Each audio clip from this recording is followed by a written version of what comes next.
Okay, colleagues, hopefully we're live, and hopefully we're going to finish with Leviathan in this segment, so approximately in the next hour. But we have some important things to talk about. So I mentioned how I was very unsatisfied in the previous video with Hobbes' logic of authorization. Again, there's a... my mind is not made. I haven't made up my mind. I'm not sure. But in general, I feel that the best way to explain Hobbes, understand Hobbes, defend Hobbes, is to focus on the issue of de facto authority. Basically, again, this idea that there can be no contract between the sovereign and the subject because nobody can be the judge, right? Because if the sovereign is the judge, then sovereign judges in its own favor. If the subjects are judges, then we're back in the state of nature, right? So I like this line of argument much better than I like this logic of authorization. But let's continue. Let's continue, nevertheless. So this next chapter, in fact, we're going to talk about this logic in a second. So Hobbes begins by giving us a compatibilist account of freedom, right? So Hobbes is both a determinist and also a compatibilist, in the sense that he thinks that to be free is simply to be determined by the right kinds of causes. There's no such thing as real freedom in the usual sense of the word. There's no metaphysically real freedom. To be free is simply to be determined by the right kinds of causes.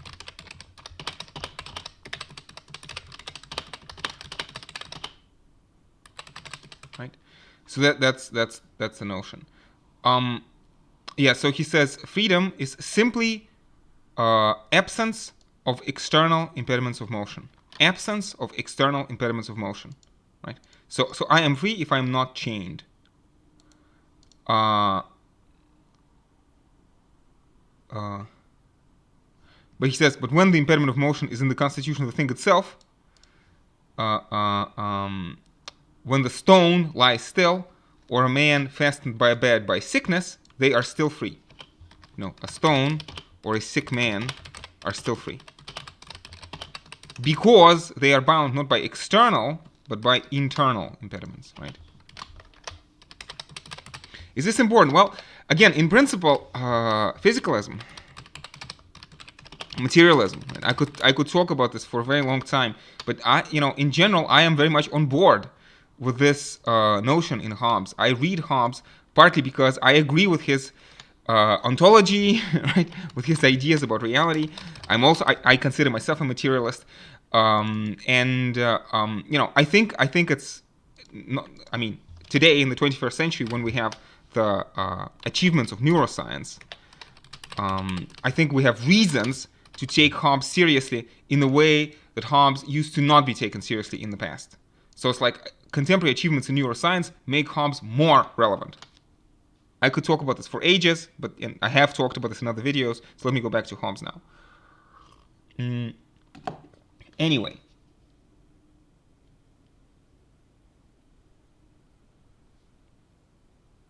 Yeah, so he talks about this free man.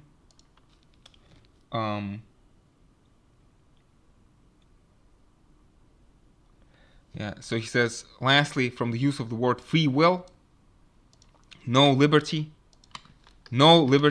can be inferred of the will or desire, but the liberty of a man, which consists that he finds no stop. So basically he says free will is like free river. Free will is like a free river. It's free to flow. And then he talks about how fear and liberty are consistent. You understand, so because the social contract is out of fear, social contract is free and is also out of fear. Again, basically, we are getting something out of it. I hope the logic is more or less clear, right? Because if Hobbes is a compatibilist and is a determinist, so for him there's no problem if we covenant out of fear. What is important is that it's not so freedom is not important. It's not that we're free, freedom is less important. Freedom is less important What is really important is that it is in our interest, objective interest. And we'll talk about this in a moment. So covenant is valid because it is objectively in our interest, not really because we have freely chosen to enter into it. We'll see this in a second. So yeah, then he talks about how liberty and necessity are consistent. Again, this is exactly what is meant by compatibilism. This is exactly the compatibilist position, that to be free is simply to be determined by the right kind of causes.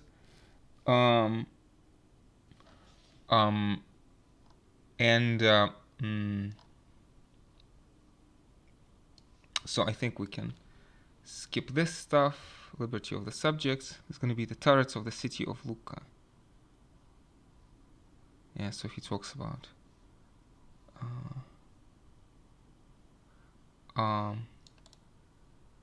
yeah, let's look at this. For though the action be against the law of nature, against the law of nature,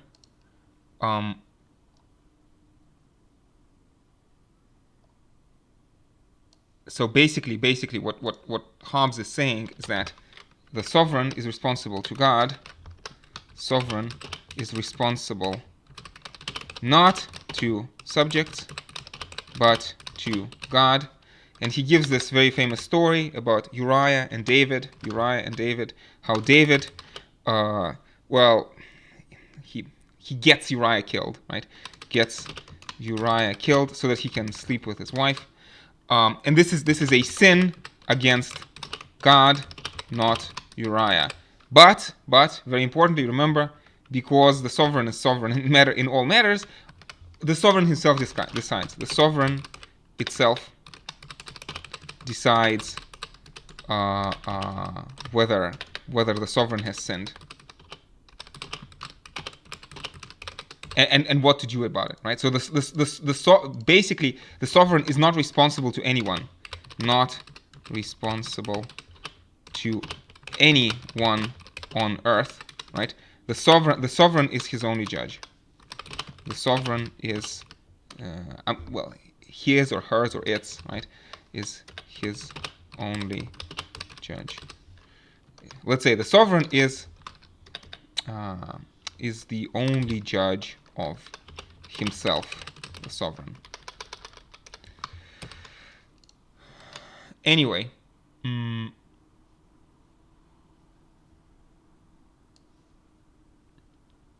yes.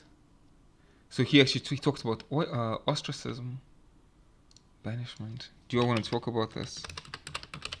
Probably not. Yeah,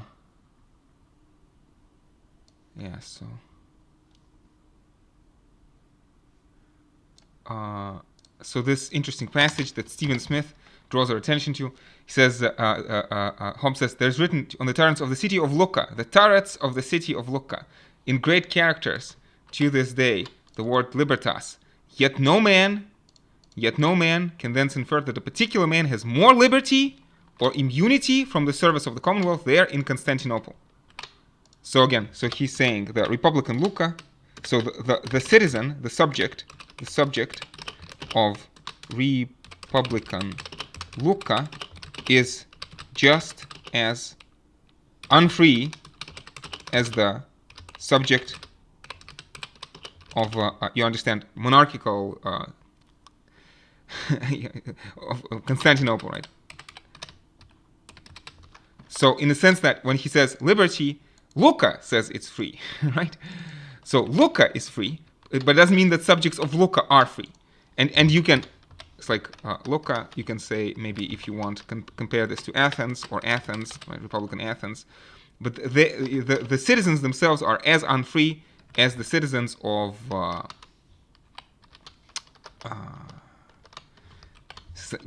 again, a monarchy, right? Because, again, subjects are equally bound, because, sovereignty must be absolute. Sovereignty must be absolute. So we are talking about absolute democracy or absolute democracy or absolute monarchy. There's this interesting word, sovereign democracy. you know, I just want to leave it hanging here. Sort of not really comment on it, but just, you know, sort of let this be present in the text. Anyway, I want to skip all of this. And finally, this is a super one of the most important points in all of the Leviathan. So basically, Hobbes says, when we come to the particulars of the true liberty of the subject, right? So we are talking about submission, obligation, and liberty. Okay, submission. We're talking about submission. Hobbes says our submission must be inferred by the arguments for all men are equally by nature free. All men are equally by nature free. So men are born free, as Rousseau would say. And because men are born free, our submission has to be authorized by us. Our submission must be inferred from arguments, and these arguments must be either drawn from expressed words, I authorize all actions, or from the intention. So from the expressed words, or from the intention, for him that submits to the power. And the intention is to be understood by the end for which the person submits. He says from the words or equivalent, or else from the institution which end. The end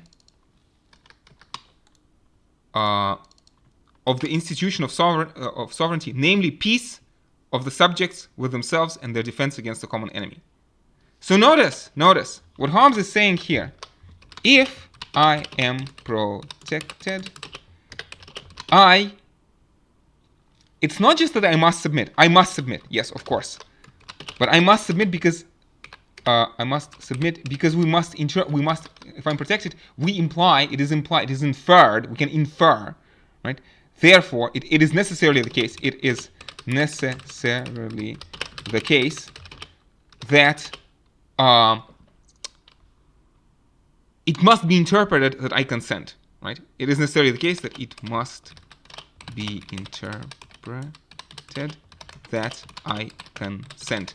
Again, consent is derived not from my mental activity, not from my thinking, right?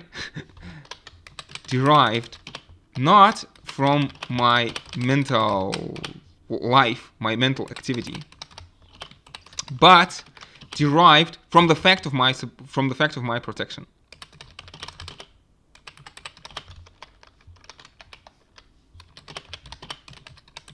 You see? So usually we would say that consent requires conscious consent, right? So we can imagine, if you want, for Hobbes, we can imagine unconscious consent. It's like we presume consent is automatic and cannot be withdrawn. Consent is automatic and cannot be withdrawn, right? And so you can imagine that sort of I can be in a coma, and still, if I am protected, it must be that I consent. Likewise, if I am in a coma and I'm not protected, then the contract is void, of course. But notice, even if I say, I withdraw my consent, so to speak, Hobbes is going to say, what happens is that we must interpret my speech as if I simply don't understand the words of English language.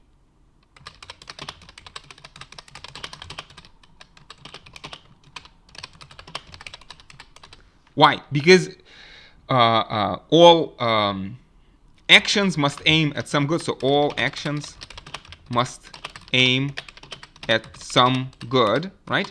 And to me, to withdraw my consent if I'm protected leads to no good.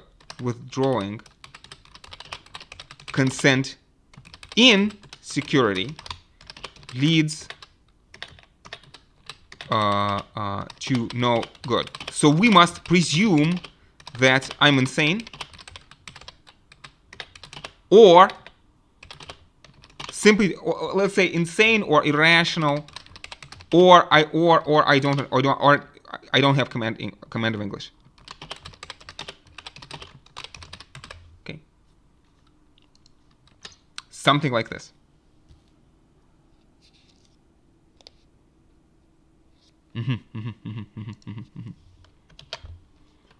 And again, this is all super important.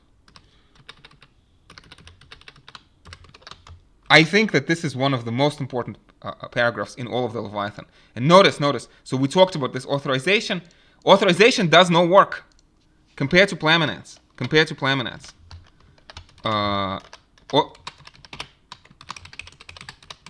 Authorization does no work.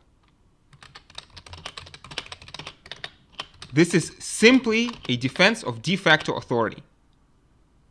Only de facto authority.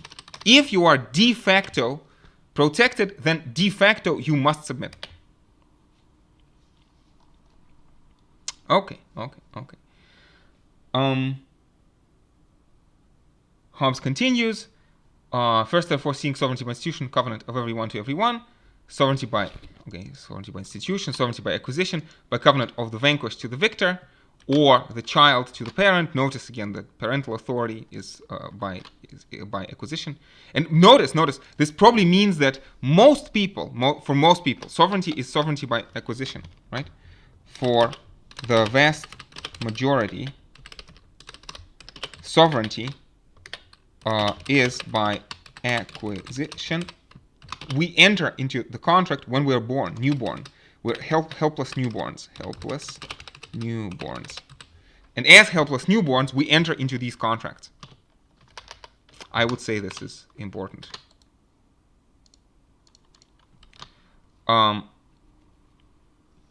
So right can be transferred, but you are never bound to hurt yourself. Again, kind of Hobbes giveth and Hobbes taketh away, right? So again, let's remember, right? So that these words about rebels, catechism, right? So is it tyranny? Is Hobbes the defender of tyranny, or is he a rebel, right? And the answer is we have some. Hobbes himself says it's a middle way between too much liberty, too much authority, too much liberty or authority. Also, students ask me, Lev asked this wonderful question: do I think that Hobbes is a contract thinker? Is this contract at all?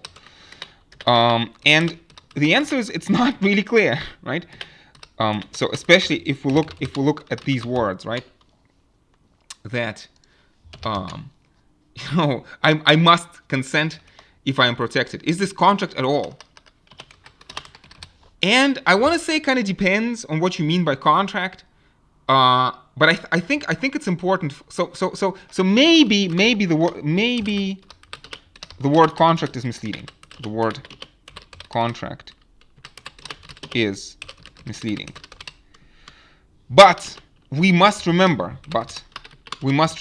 that for Hobbes, still the legitimacy of the government is derived from the consent, even if it's tacit consent of the governed, and that if the king does not protect, the contract becomes void, right? And so this is if you want this again, the liberal element in Hobbes, especially if you contrast the divine right of kings, Hobbes against the divine right of kings. So again, it's like I'm not sure if the word contract really clarifies much in Hobbes. So maybe I agree with Plaminats, and it's best to not use the word contract. But I hope the logic is clear. Anyway, yeah, let's continue. Right, so if the sovereign commands a man, though justly condemned, to kill, wound, or maim himself, or not to resist those who assault him,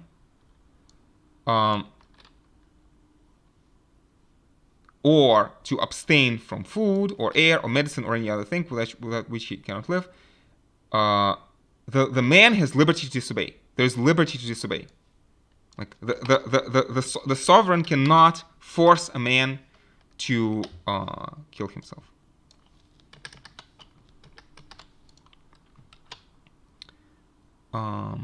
Yeah, so again, so interrogation without the assurance of pardon. Again, you see these liberal elements in Hobbes. And he says, it's fine to say, kill me, if you please. It's another thing to say, I will kill myself. Right? These are different. These are different. Yeah. And now we get to this interesting passage, which Gene Hampton talks about extensively. We can find this in Hampton. He says, Hobbes says, no man is bound by the words themselves, to either kill himself or any other man. And he says, and consequently, obligation may sometimes have upon the command of the sovereign to execute any dangerous or even dishonorable office.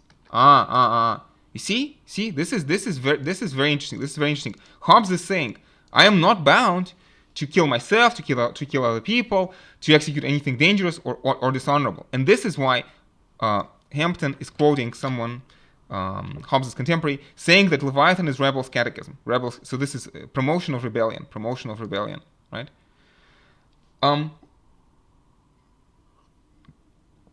So, like, let's say, very important, right? Even if I promised to obey, I'm not obliged. I am not automatically obliged to obey if there is no good to myself. Let's say automatically. Why? Because the contract may be void. Right? And Hobbes says, I am not bound to either kill myself or any other man or execute dangerous dishonorable office because my submission depends not on the intention, but on the intention which is to be understood by the end thereof. So basically, which end? The peace of the subject within themselves and the defense against the common enemy. So I am not bound to kill anybody on the strength of words, but I am bound. So therefore, it seems I am bound to kill, to execute dangerous or dishonorable orders if it leads to peace.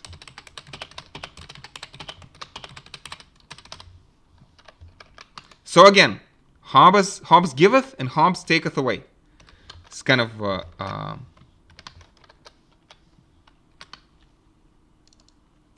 you can see again a liberal element and an anti-liberal element. Okay. Let's continue. So then Hobbes talks about this idea that, of course, the sovereign may order me to die in battle.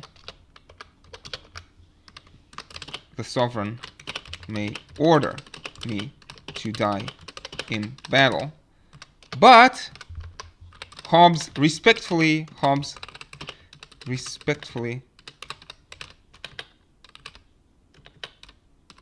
advises the sovereign that, you know, it's fine, because if some people are too squeamish, maybe they can substitute a sufficient soldier in their place.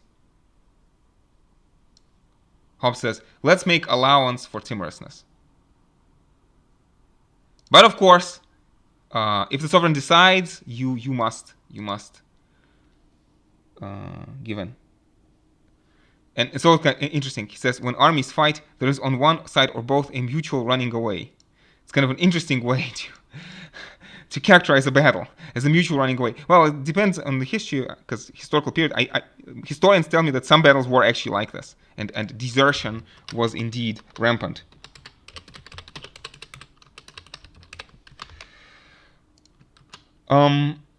Yeah. So honestly, I want to say that people ask, what about firefighters in Hobbesian state?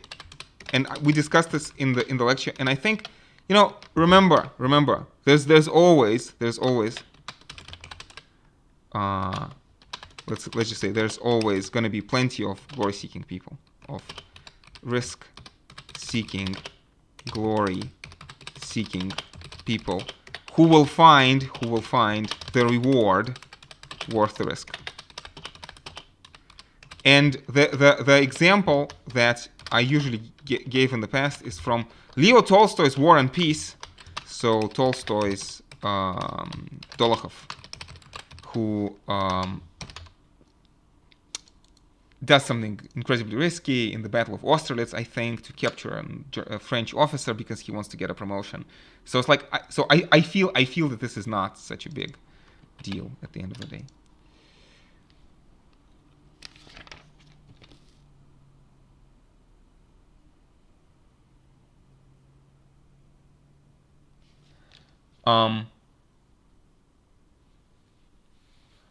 Well, anyway, so Hobbes also says, when the defense of the Commonwealth requires at once the help of all that are able to bear arms, everyone is obliged. Everyone is obliged. Because otherwise, we die.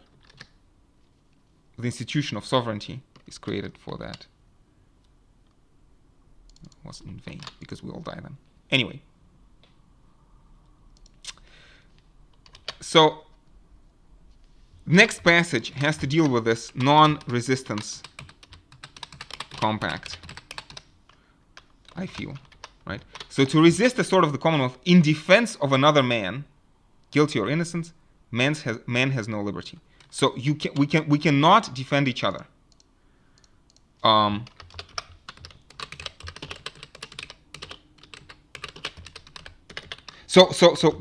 Let's go back. So I can defend myself. The contract is void, but we cannot defend each other. Maybe with an exception, except maybe for close family and, as Hobbes says, benefactors. So like people who are really, really close to us, as close as family. Life is not to be wary of it. Life is not to be wary of it. So if somebody is really close and really important to you emotionally, then maybe you can defend yourself. But cannot. Anyway, so no man has liberty, takes away from the sovereign, means of protecting, and is therefore destructive of the very essence of government. Right? So now, let's talk about successful revolutions.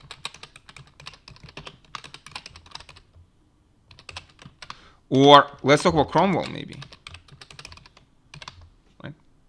So Hobbes says, in case a great many men together, having already resisted the sovereign unjustly, or committed some capital crime for which every one of them expects death, do they not have the liberty to join together and basically make a new social contract? Yeah, because they expect death. Contract is void. So therefore, they can make a new contract. Right? Makes sense. And Hobbes says yes, certainly they have. Certainly people can do that.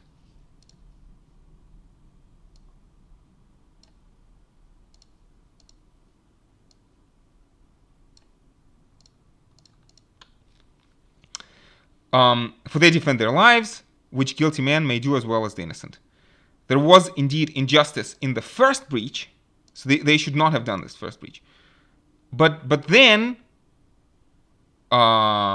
this is, now defending themselves is no new unjust act. But the offer of pardon, Hobbes says, the offer of pardon takes away from them the plea of self-defense, the offer of pardon.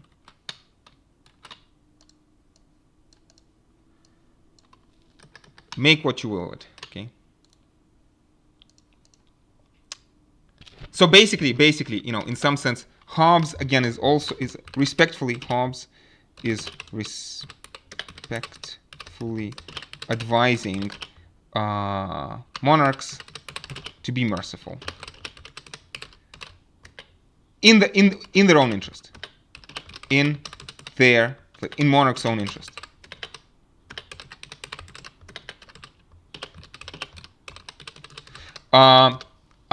Mytilenean dialogue. Do you remember this? This is from Thucydides. The island of Mytilene. Athenians want to execute everybody, and Diodotus, this is in Thucydides, says it's a bad idea because if you do not offer pardon, they will fight to the death. So it's actually in your interest.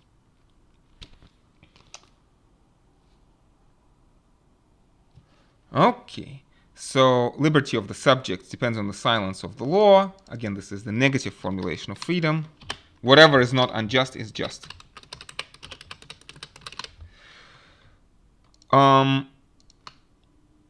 Yeah, so I want to skip this. And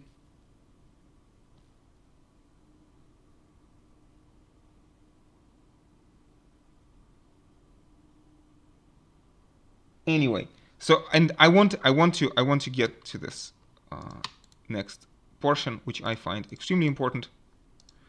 And this has to do with contract being void. So contract void.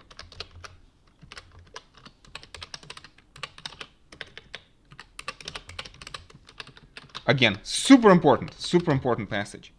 So the cases in which the subjects are absolved from their obedience to the sovereign. The obligation to the subject is understood to last as long and no longer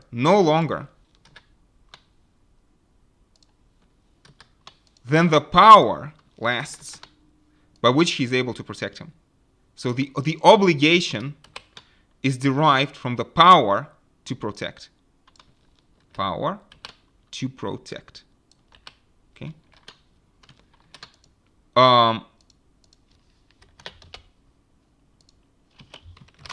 So again, this is mutual obedience between protection, mutual relation between protection and obedience. Right? If I'm protected, I must obey. If I'm not protected, the contract is void. Again, the end of obedience is protection.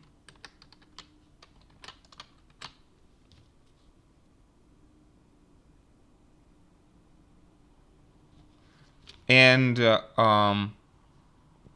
Hobbes says that, of course, our intention is to make society immortal, yet in its own nature that all countries must die. All men are mortal, all countries must die. So all men are mortal. And in a similar fashion, everything that man makes is also mortal. So all commonwealths are mortal. And when they lose the power to protect, in case they decide not to, they attack you, or they have lost in a war, then the contract is void and you're free to make a new contract, if you can. Okay, so I'm going to skip this other stuff. Case of captivity, case of banishment. And that's the end of this very important chapter. And actually, I also want to skip next several chapters. So systems, political and private, laws, patent laws. Is this really what he's talking about? Body sporting, forwarding trade. Okay. I wonder if I can just maybe close this like that. Chapter 13, public ministers.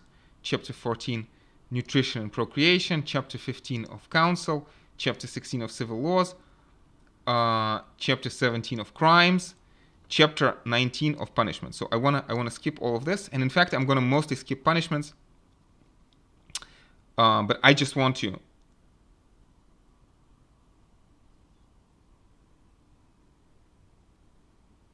Yeah.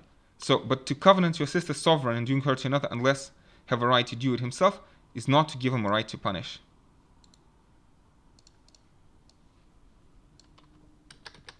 So what is important? What is important is that we do not give the sovereign the right to punish. We do not give the sovereign the right to punish. Why? Because the sovereign already has it. The sovereign already has the right to punish, which is the right of nature. The right of nature, which is the right to all things. I just want to reiterate this, right? So, so again, the right to punish is not grounded on any concession or gifts of the subjects. Again, before the institution of the Commonwealth, every man has a right to everything. And whatever is necessary to his own self-preservation, including subduing, hurting, or killing. Again, if you're ever in doubt whether the sovereign has any obligations, this is very clear. The sovereign is still in the state of nature. The sovereign is still in the state of nature and enjoys the right of nature. And he says, this is the foundation of the right of punishing which is exercised in every commonwealth. The subjects did not give the sovereign that right, but only in laying down theirs, they have strengthened his right. Okay? To him and him only, etc. Except, yeah. And I want to skip the rest of this chapter as well.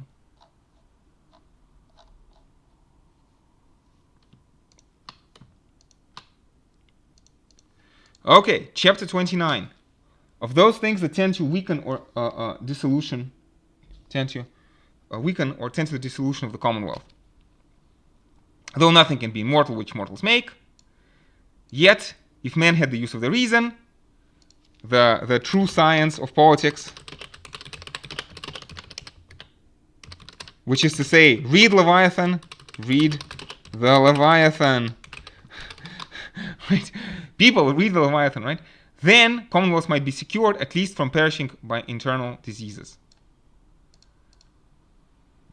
By the nature of an institution, they're designed to live as long as mankind. Therefore, when they come to be dissolved, not by external violence, but by intestine disorder. So he will talk about this. This chapter is about intestine disorder. I mean, any commonwealth may be conquered from without, but in this chapter, Hobbes is interested in the internal risks, if you want.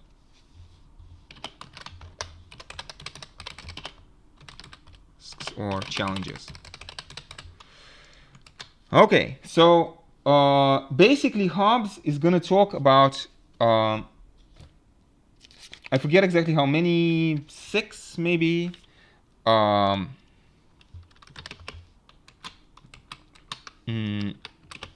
So first is want of absolute power, lack of absolute power. That again,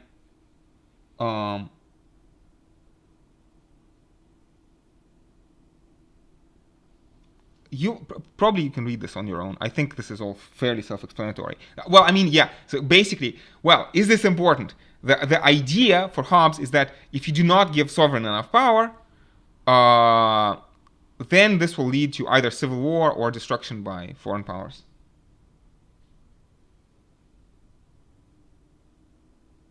Well, anyway, maybe let's read this. So, okay, less power than to the peace, and defense is not necessarily required.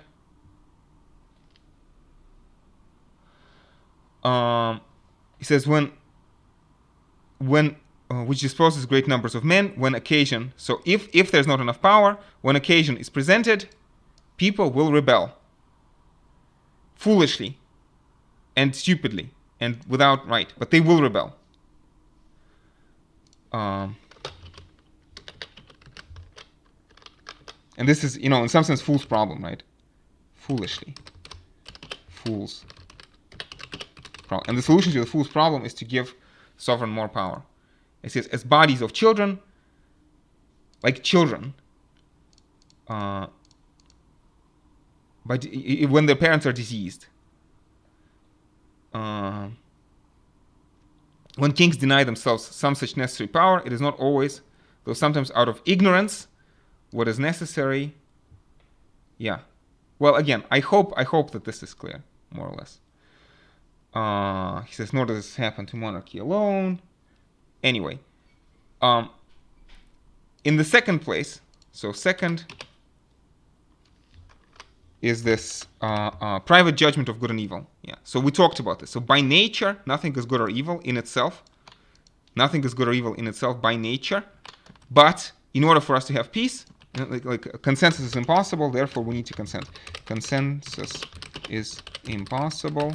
Therefore, we must lay down our rights. We must consent to absolute authority. And again, nothing short of absolute authority can guarantee peace. Because consensus is impossible,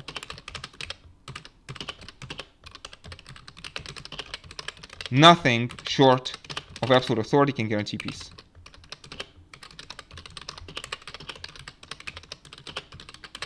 Right?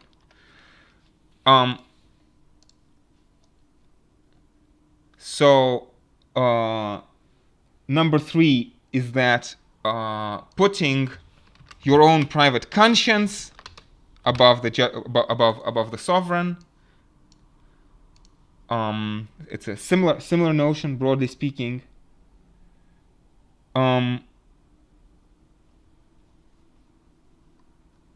Yeah, and number 4 is very important. This is Hobbes again arguing against religious fanatics.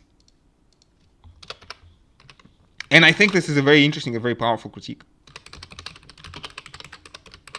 And I think what Hobbes says here makes a lot of sense to me personally. So he says that it has been also commonly taught that faith and sanctity are not to be attained by study and reason, but by supernatural inspiration. Supernatural inspiration, prophecy, right? Which granted, I do not see why any man should render reason of his faith. Why every Christian should not also be a prophet. Why shouldn't everybody consider themselves prophets? You know, I have had, as a philosopher, I have had discussions with people who have mystical leanings, and this is always my reply. You know, if you believe that you have a hotline to God, then let's say that we have a hotline to God.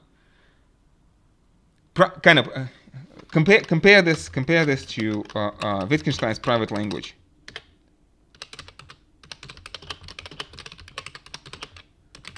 There's something, I would say, essentially frivolous, essentially, antisocial, unwholesome, something essentially, self-contradictory maybe even, in people who talk to others claiming to prophesize.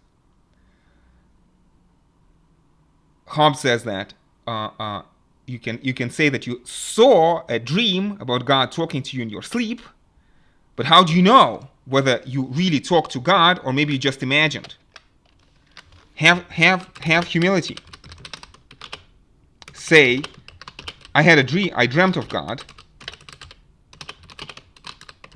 Don't claim God spoke to me. For that, no man can know. And again, we go back to this notion for Hobbes that God is incomprehensible.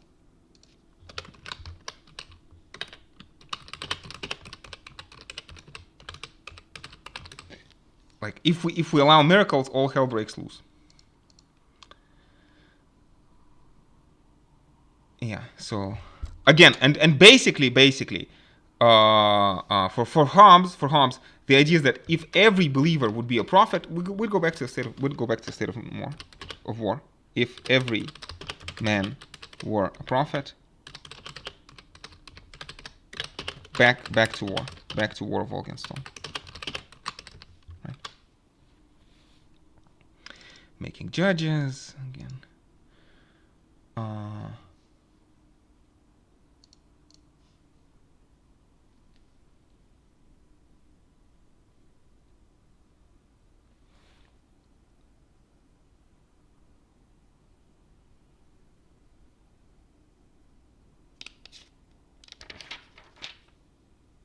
I'm not sure if we should read this.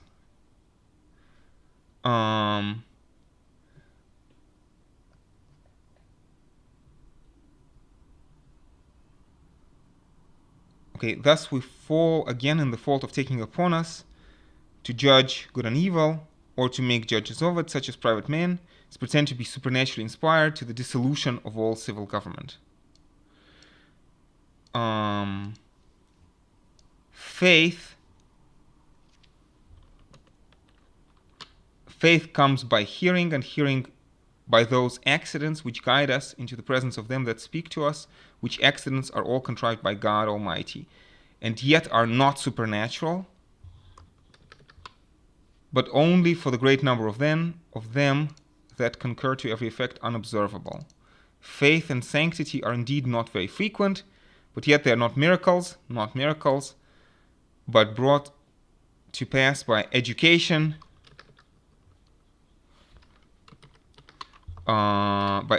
discipline, correction, and other natural ways by which God works. So again, you have this idea of deistic God who works through natural ways. But God is also incomprehensible, so I don't know. With a question mark.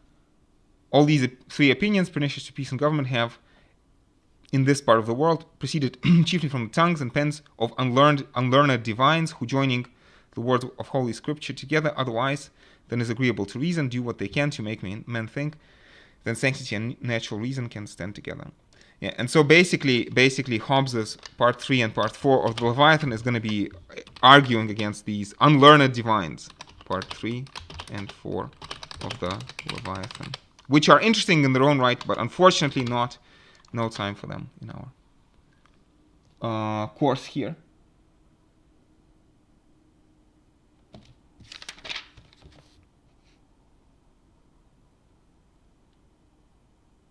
Yeah, so anyway, so number 4, Hobbes says that societies are also destroyed if we believe that the sovereign is not above the law. The sovereign has to be above the law. The sovereign necessarily is above the law because the sovereign is the source of the law. Clause number 5 is absolute right of property. Again, forgetting that all property that we have only because of the sovereign.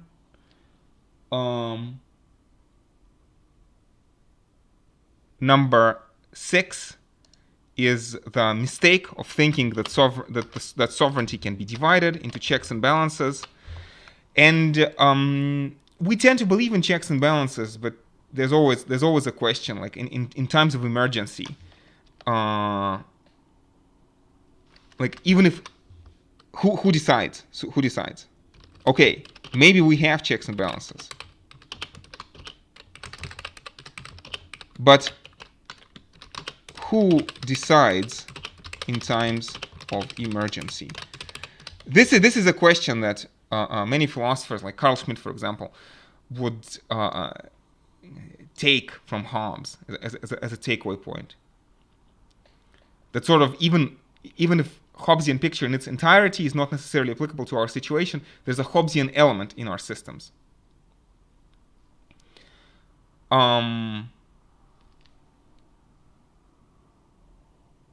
Yeah, so these other ones are less important, but still sort of, again, imitation of neighboring nations. Again, this idea that people are not contented with their own government but look to their neighbors. Imitations of Greeks and Romans. And Hobbes also thinks that this is a mistake. Yeah.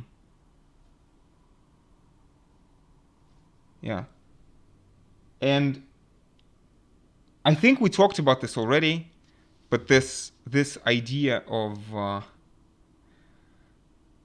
dividing of sovereign power, what is the difference between this and the opinion that there may be more sovereigns than one in a commonwealth?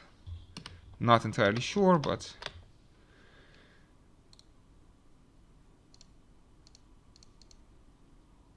yeah, so 3 souls in a man.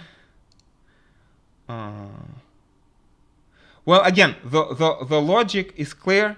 The logic is clear. The logic is that if the sovereign power is divided, or if there's more than one sovereign, how do they decide disputes? You know, how it must be one sovereign, one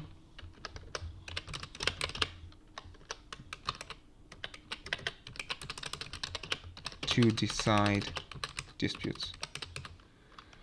Because if there's more than one, then otherwise war. Otherwise war.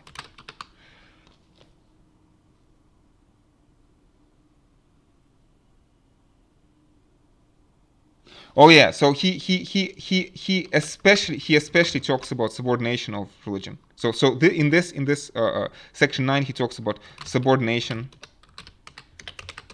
of church to state. Right.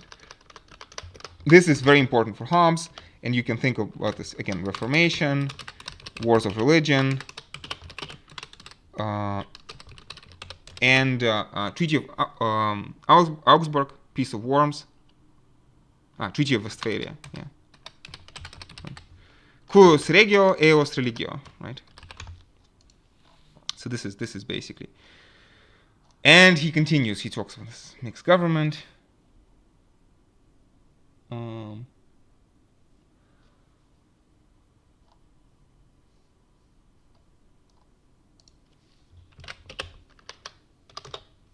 So these are the 10 causes of the dissolution of the Commonwealth. Internal causes.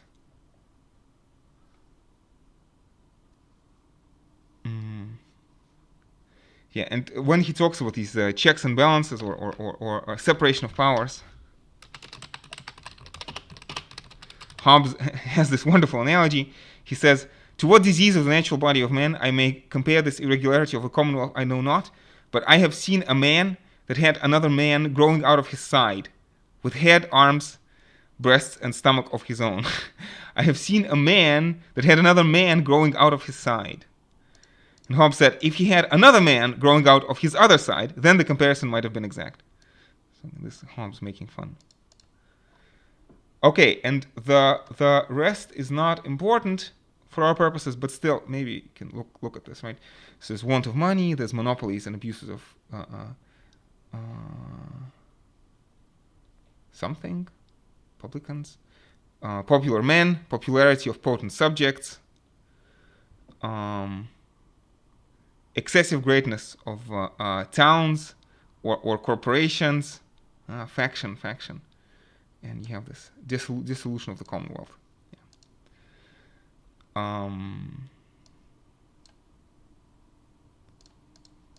Right, so this is problem of faction. I'm skipping over this because this is much less important for our purposes. But I want to highlight this idea of faction because, as you know, Rousseau will talk about this later on.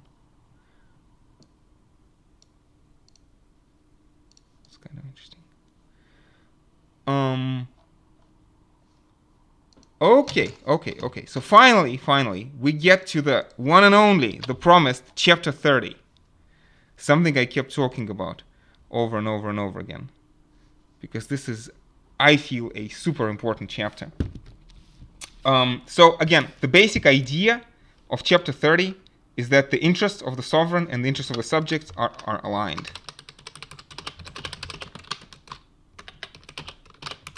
We have spoken about this already, right? This notion that the strength of the sovereign is derived from the vigor of the subjects. And so this is basically going to be the main line of this chapter. And this is the last chapter I think that we're going to read in the Leviathan. So we're almost done. So, okay. Yeah. So the office of the sovereign, be it a monarch or an assembly, consists in the end for which the person is trusted with the sovereignty, namely the procuration of the safety of the people. We have talked about this. To which the sovereign is obliged, right? The sovereign is obliged by the law of nature. In foro interno, if you want. and to render an account thereof to God, the author of that law, and to none but him. And maybe let me signal again Taylor Warrender. And we talked about this already. Is the sovereign obliged? Well, in theory, yes. In reality, no. And then, so, does the sovereign have duties? In theory, yes. In practice, no.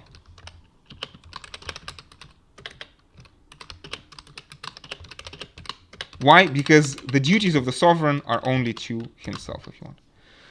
But by safety here is not meant the bare preservation, but also other contentments, not meant bare preservation, but also all other contentments of life, which every man by lawful industry without the danger of hurt to the commonwealth shall acquire to himself. So basically, I think that what Hobbes is saying is that, look, it's not like the subjects have a right to demand this from the sovereign. It's not like we can read it, but it is a good idea. It is a good idea. It's not subjects' right, but again, Hobbes is giving a respectful advice to the sovereign for his own sake. Hobbes is giving respectful advice to the sovereign for the interest of sovereign, for sovereign's interest. Right? Again, remember, laws of nature are just theorems that conduce to our self-preservation, and this is in some sense the continuation of that. Yeah. So basically, Hobbes is going to give advice to the sovereign. So the first advice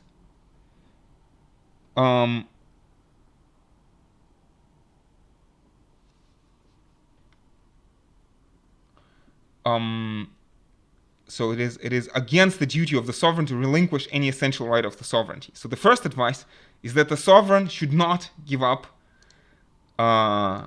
sovereign right or any portion of the sovereignty, right?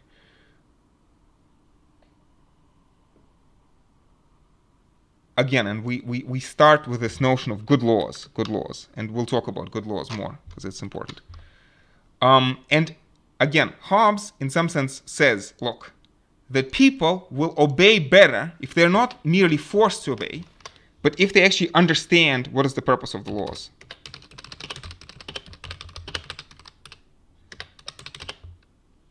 Not through force, not by force, but if they understand that the laws are in their interest. And again, you see, it's important to understand people have no rights. So not a right, but a reasonable expectation. And this reasonable expectation rests on two things. So the first is that the sovereign is afraid of other sovereigns.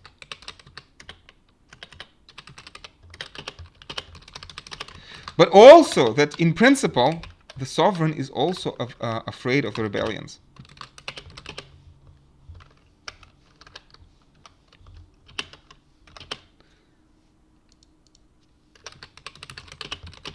Rebellions are unlawful, of course, but they do happen. And it's important to understand, right? Hobbes is not an idealist in the sense, right? So all sorts of things are unlawful, but people do them. Stealing and murdering is also unlawful, but people do steal and murder. So people may be expected, in principle, to rebel, especially in certain circumstances. So the best provision against that is to make good laws, and to teach the people the meaning behind the laws. The grounds of the laws, the purpose of the laws, and and you have to understand that basically we talked about the fool's problem, but the king who disrespects, the sovereign, who frivolously assaults the subjects, he has the right to do so. He has the right to do so. Has the right to do so. But it's against the reason of his self-preservation, of his own self-preservation. So in many ways, I feel this is analogous to the fool's problem. Again, remember, so the fool, the prince, kills the king and becomes the king. You do something dangerous, and you get something, a trifle. So for the sake of a trifle, you are gambling with your life. Don't do this. Don't gamble with your life. Your life is too precious. And the same way, if you're a sovereign, don't do stupid, frivolous things. Don't assault the subjects unnecessarily. And again, it's important that the subjects have no right to demand this, but they have a reasonable expectation because it is in the sovereign's interest. Because the interest of the sovereign is aligned with the interest of the subjects by this competition between the sovereigns and fear of the rebellion. So by competition in the IR and fear of rebellion.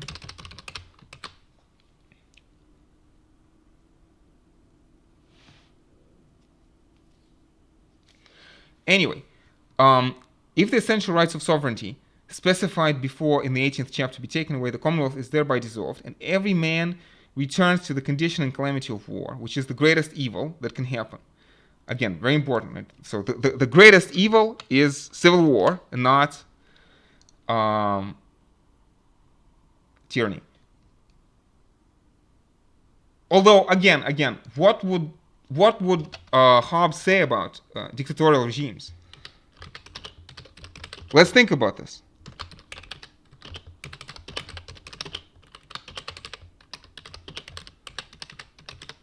It's not clear. It's not clear. Again, this is something for you to think about in your spare time.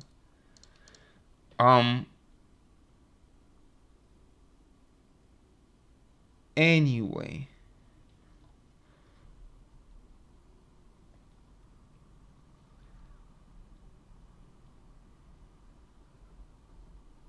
He that desires the means desires the end.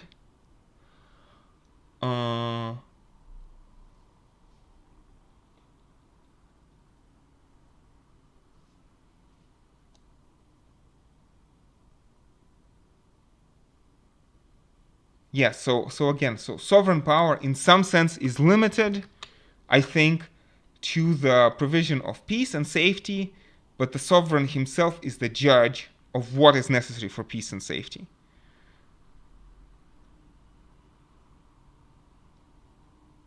Yeah, so Hobbes says, secondly, it is against the duty of the sovereign to let the people, again, duty to God. So we're talking about duties of the sovereign, duty to God.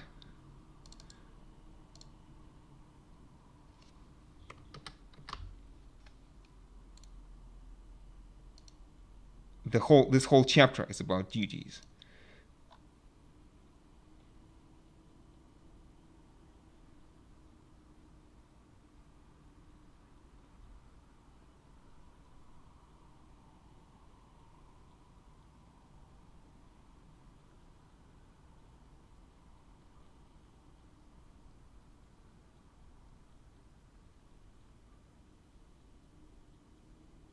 So when we actually say against his duty, what we actually mean, again, this is duty to God or sovereign's duty to himself. So it's actually against his interest, against his duty, against sovereign's interest. To let people be ignorant or misinformed of the grounds for their obedience. Because men are easily seduced, drawn to resist, right? And the grounds of these rights have rather need to be diligently and truly sought. The grounds of these rights have rather the need to be diligently and truly sought. So again, in all this chapter, when we talk about duties, I think it's best to understand them in terms of not really duties, but interest of the sovereign.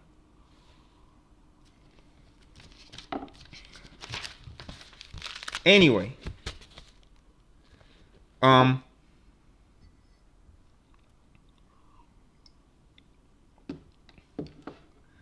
yes, so we talk about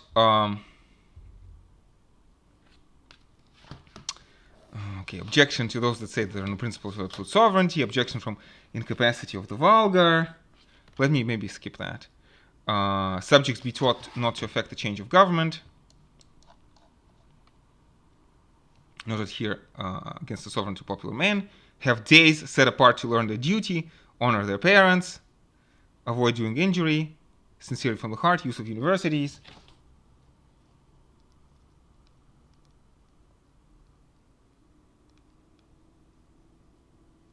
Hang on a second.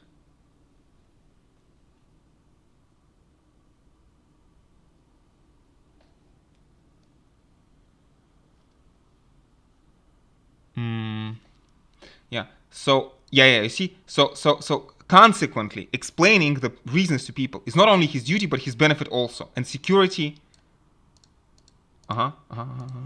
So not only sovereign's duty to God, right? Sovereign's duty to God, but sovereign's interest also, like to make good laws and to explain to people what good laws are.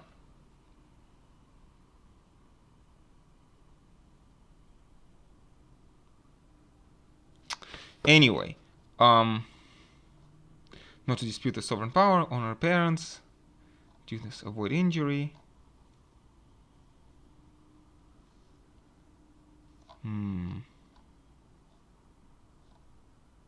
Yeah, and then Hobbes introduces interesting elements, and this is again Hobbesian provisions for social welfare, right? Hobbes on social welfare. So he talks about how it is in the interest of the sovereign to lay taxes equally and impartially.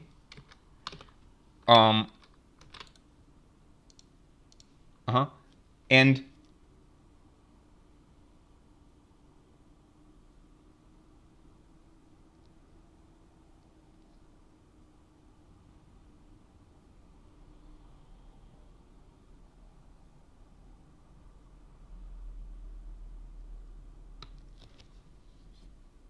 let's continue. Yeah. So public charity.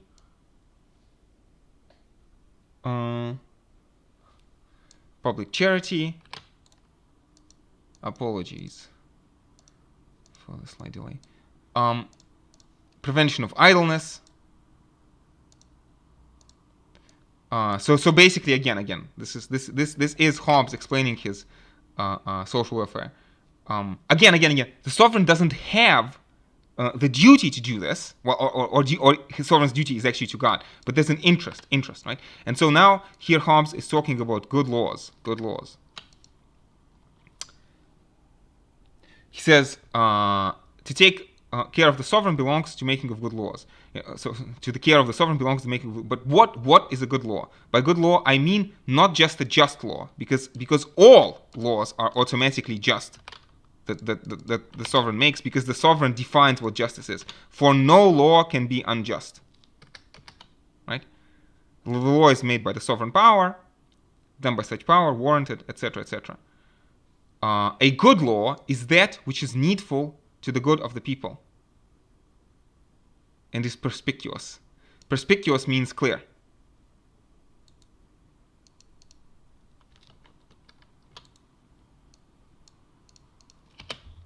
So clear. And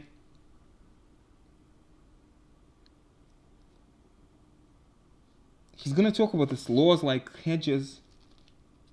Where are my hedges? Yes, exactly. This is here, right? So again, this is Hobbes' liberalism. We are talking about maybe the fewer the laws, the better.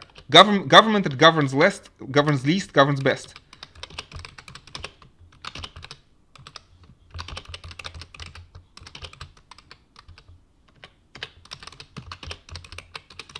Again, you see, this is the beauty, I think, of Hobbes's picture, right? At the same time, Hobbes is going to provide, he's going to explain why. So Hobbes, this is the strength. He's going to explain both why slaves obey, or let us say, what is the general ground? What is the general ground of social order? Which is the fear of death. But also, Hobbes is going to explain the road to progress. And the road to progress is basically strong, healthy, happy subjects make for a strong sovereign. That's the basic idea. So if we take Hobbes to be a defender of tyranny, we are not reading the Leviathan very carefully. Anyway, so he says, for the use of laws which are but rules authorized is not to bind people from all voluntary action. It's not to bind people from voluntary action, but to direct and keep them in such a motion as not to hurt themselves by their own impetuous desires. So the task of laws is not to bind people, but to protect them from themselves. Hobbes says, as hedges are set not to stop travelers, but to keep them in their way. And therefore, a law that is not needful, having not the true end of a law, is not good. So we should only make laws which are necessary. A law may be conceived to be good when it is for the benefit of the sovereign, though it be not necessary for the people, but it is not so. May be conceived, but it is not so. But it is not so. Why? It's an important phrase, right? For the good of the sovereign, right? For this, when it is for the benefit of the sovereign, though not necessary for the people, right? So this is, let's do a strike through. But not so, not so. The good of the sovereign and of the people cannot be separated. You see? Very important phrases. It is a weak sovereign that has weak subjects. And a weak people whose sovereign wants power to rule them at his will. Unnecessary laws are not good laws, but traps for money, which, where the right of the sovereign power is acknowledged, are superfluous, and where it is not acknowledged, insufficient to defend people. Yeah. So again, next Hobbes is going to talk about this perspicuousness. Perspicuousness means clarity. Clarity, ease of understanding. Again, I hope you can see why some people call Hobbes the founder of liberalism, despite all the rhetoric, all the absolutist rhetoric. So the perspicuity consists not much in the words of the law itself, and a declaration of the causes and motives for which it was made. So people will obey best if they understand. People obey best when they understand that the law is for their own good.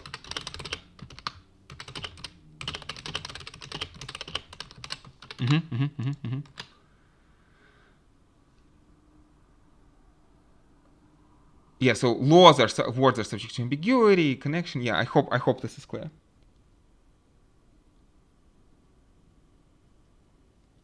Yeah, so then when he talks about punishments, he says it belongs also to the office of the sovereign representative to make right application of punishments and rewards. That again, that sovereign needs to be really just.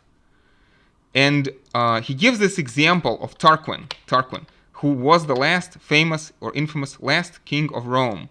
And again, the idea is that his son, I think, raped a daughter of a nobleman, Lucretia. And again, the indignation carried men not only against the actors, but also against the power that is thought to protect them. So you see, remember that people are irrational. Don't play with fire. Remember that people will rebel even though they have no right. Even though they have no right. So rebellion plays an important role.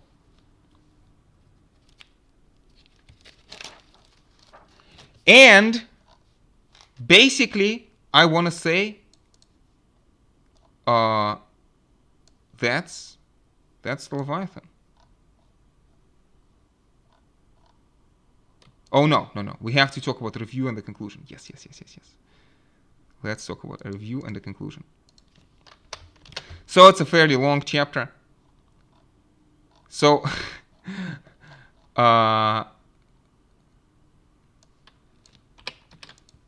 I want to again. So there's between the review and the conclusion. There's obviously we're skipping parts 3 and parts 4. Part 3 and part 4. We're skipping them because they have to do with theology and biblical criticism, and we don't need that. And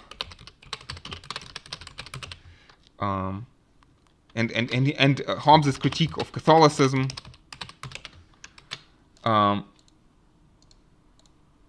Yeah, but in the conclusion, what we need is honestly probably just one word, right?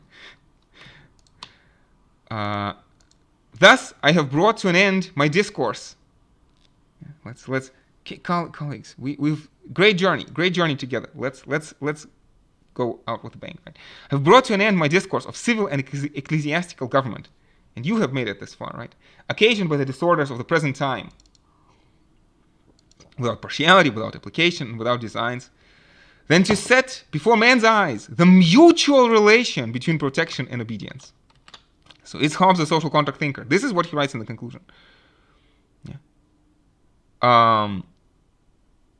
And though in the revolution of the states there can be no very good constellation for truths of this nature to be born under, yet I cannot think that it will be condemned at this time either by the public judge of doctrine or by any desire of continuance of public peace. And in this I hope to return to my interrupted speculation of bodies natural. Sort of Hobbes says, I just want to do philosophy of physics. Oh yeah, I understand Hobbes so much. Yeah, I also want to do philosophy.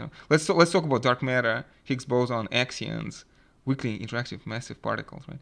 In hope, return to my interrupted speculation of bodies natural, wherein if God gives me health, I finish it. For such truth, which is physics, as opposed to no man's profit nor pleasure, is to all men welcome. Wonderful. I should go do another video on philosophy of physics after this. Wonderful. But anyway, this is in one line, Hobbes summarizing all of his Leviathan. The mutual relation between protection and obedience. Okay, colleagues, this took slightly longer than I planned, but I hope it was worth it. What else can I add? I hope this was stimulating. I hope this was productive. Stay safe, take care, and I will see you round. Congratulations to you and to me, to all of us.